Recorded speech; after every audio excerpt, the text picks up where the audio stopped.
Whether these are accurate descriptions or not, most modern physicians would reject them. But the reality of the temperaments is real. In fact, the Myers-Briggs personality assessments correspond very closely with these traditional and ancient temperaments. Ibn Sina developed the psychology of the temperaments far beyond what Galen had done.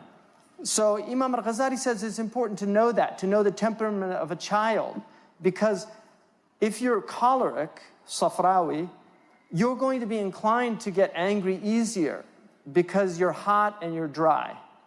And foods that are hot and dry are going to exacerbate your symptoms. And so there's a way to treat that just in diet. There's a way to treat it also in knowledge of self-knowledge, knowing that people get angry easier than other people. The Sawdawi, which is a melancholic personality, is cold and dry. And these are people that incline towards depression. Their anger tends to go inward as opposed to outward. The choleric, and they're related, the choleric and the melancholic. But the choleric will express it outwardly, inwardly, whereas the choleric will express it outwardly, the melancholic inwardly. So knowing that about yourself, that you incline towards a melancholic temperament, will help in understanding why, for instance, certain things affect you. If your spouse has that temperament, then that helps a lot to understand that, because you need to treat them in a different way.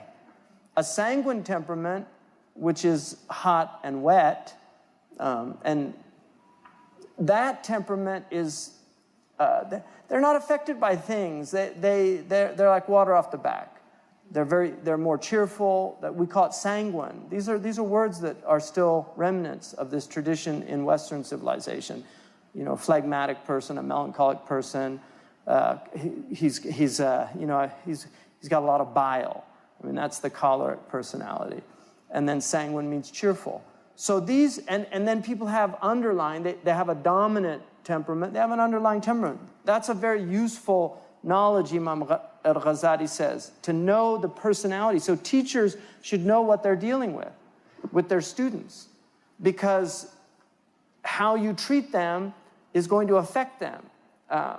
What you say to a melancholic person might have a far more lasting impression than, say, to a sanguine person. You actually harm them without knowing. And I heard Sheikh Abdullah bin Bayya once say that أكثر المشاكل في العالم الأمزجة. Most of the world's problems are a result of temperament. Just people's temperaments, because they don't understand themselves. So you have all these people out there that are just angry. They don't understand that they've actually got a temperament problem.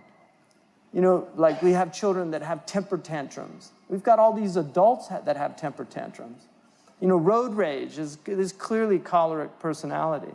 Not everybody will do that, but a choleric person will do that.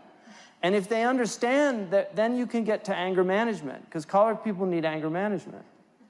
And the Prophet ﷺ gave us anger management. He said, for instance, sallallahu alaihi wasallam, if you get angry and you're standing up, sit down.